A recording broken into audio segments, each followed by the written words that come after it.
Welcome, everybody. Thank you for that wonderful introduction, Madam Toastmaster. And I am so honored to be in front of all of you today. I can't believe how many people are here. This is quite overwhelming. You're wondering what the bottom line might refer to. I'm wondering what you think about when you hear that phrase, the bottom line. I work a lot in finance, and it definitely has a financial definition, which basically means total revenue minus total expenses. What that means is, is there money in this project? Is this viable? What's in it for me? Show me the money. Actually, that's the definition that I think of. And it was this phrase, the bottom line, that came to mind when I thought, what could I possibly talk about at Jean Fong's retirement party? And it's so exciting that there's so many people who are here today to celebrate you, Jean.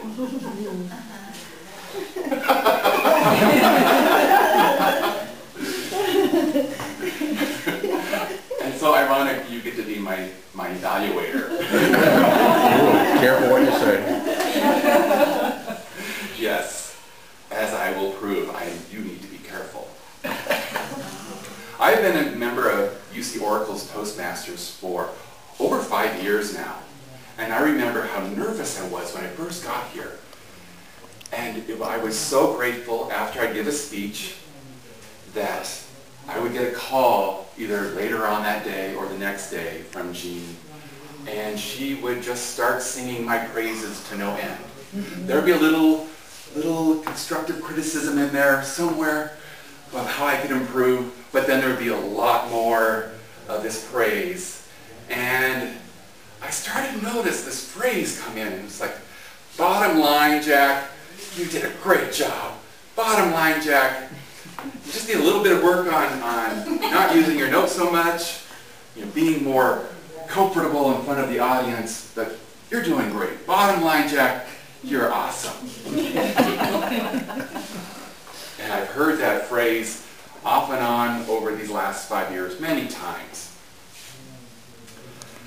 I do recall there's so many things that I can talk about, but one of the things that really comes to mind that I so enjoyed was the District 4 contest that we went to, the three of us with Marie Christine. We did a little wild road trip, and we laughed the entire way. It was rather hilarious. I didn't know that Toastmasters could be so much fun.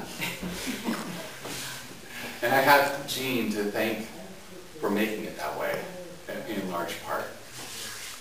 Of course, Jean is also, she's very kind and generous, but she's also very competitive. She has racked up all kinds of awards in her years at Toastmasters, especially as an evaluator, which I wonder if anybody does it better than Jean. She's quite the evaluator. She's always able to make the speaker look really good. Like, yeah, they did all these wonderful things. But then she's also able to make herself look even better.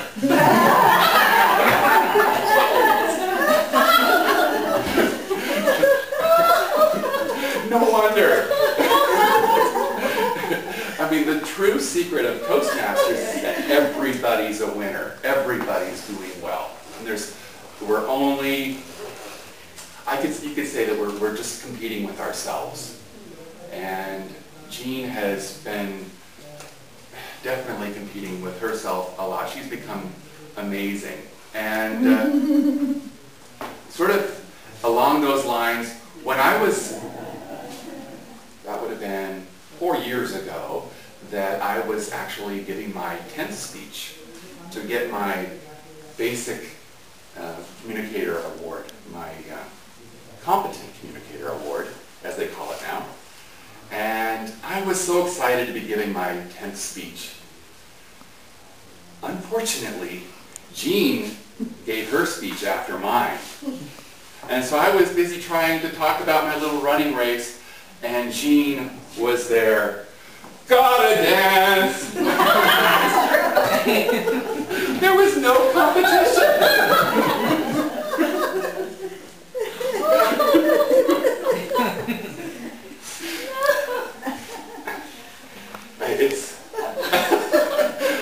never live that down, Jean. And in fact, well, there have been so many things that Jean has done for our club. I remember a conversation that we had somewhere in the past few years where Jean was talking about her joy of giving back to the club, and from that conversation, or soon thereafter, Jean came up with, or maybe it was me actually, that came up with the Jean's Corner, and that Jean then became our secretary, giving feedback for everybody during meetings, after meetings. It really was a large part, the glue of our club, and very, very important, and has kept us together. And it really is, I mean, look at the 1,000 people that are here tonight.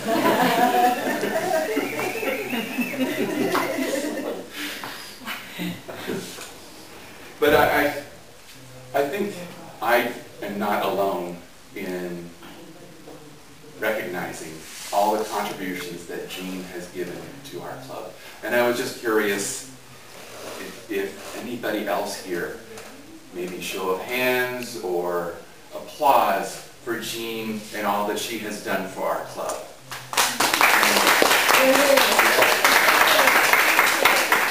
We're actually doing a standing ovation in the balcony.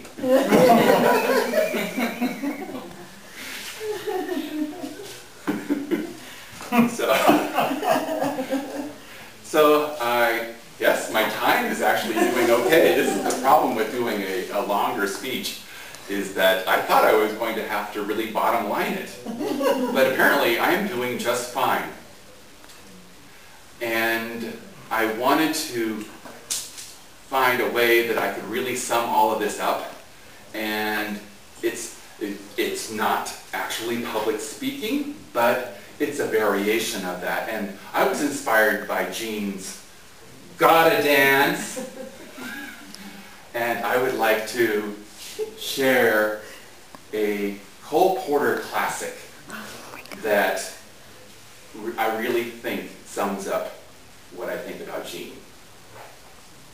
And it goes like this. At least it's the introduction. I won't give you the entire song. At words poetic, I'm so pathetic that I always have found it best.